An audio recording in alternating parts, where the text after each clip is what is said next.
Dear children, today we can talk about flightless birds.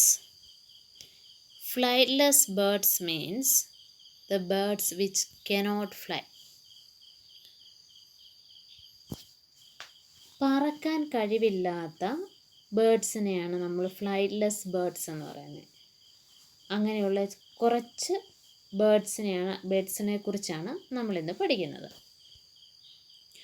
First one is steamer duck. This is steamer duck. ഇത് duck ഫാമിലിയിൽ തന്നെ ഉള്ളതാണ്.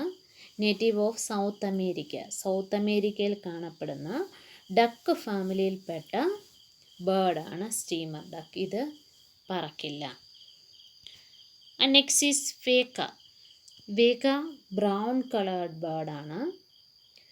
About the size of a chicken. ഒരു ചിക്കൻ്റെ വലിപ്പം ഉണ്ടാവും. ഒരു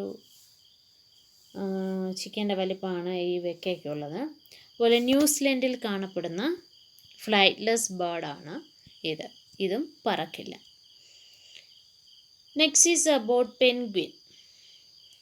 it is live in polar region. അതായത് സ്നോ, മഞ്ഞ് അധികമുള്ള ആർട്ടിക് റീജിയനിലാണ് പെൻഗ്വിൻ കാണുന്നത്. ആൻഡ് ഇറ്റ് ലിവ്സ് ഇൻ ഗ്രൂപ്പായിട്ടാണ് എപ്പോഴും പെൻഗ്വിൻസ് താമസിക്കുന്നത്. Next is about kiwi.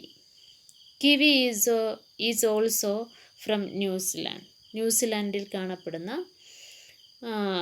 വളരെ ഇമ്പോർട്ടൻ്റ് ആയിട്ടുള്ള ഫ്ലൈറ്റ്ലെസ് ആയിട്ടുള്ള ബേർഡാണ് കിവിയും. ഇതും നമ്മുടെ വേക്കയുടെ അത്രയുമൊക്കെ കാണും. ചെറിയ വ്യത്യാസമേ ഉള്ളൂ വേക്കയും കിവിയും തമ്മിൽ കാഴ്ചയിൽ. Next is about ostrich. Ostrich അറിയാമല്ലോ, ഏറ്റവും വേഗത കൂടിയ ഏറ്റവും വലിയ ബേർഡാണ്. ഇത് പറക്കില്ല, പക്ഷേ ഇറ്റ് ക്യാൻ റൺ. വളരെ ഫാസ്റ്റായിട്ട് റൺ ചെയ്യാൻ കഴിയുന്ന ബേർഡാണ് ഓസ്ട്രിച്ച്. ഓസ്ട്രിച്ചിൻ്റെ മുട്ടയാണ് ലോകത്തിലെ ഏറ്റവും വലിയ മുട്ടയായിട്ട് കണക്കാക്കപ്പെടുന്നത്. അതായത് ബേർഡ്സ് ഇടുന്ന മുട്ടകളിൽ ഏറ്റവും വലുത് ഓസ്ട്രിച്ചിൻ്റെ മുട്ടയാണ്. Okay, thank you and have A nice day.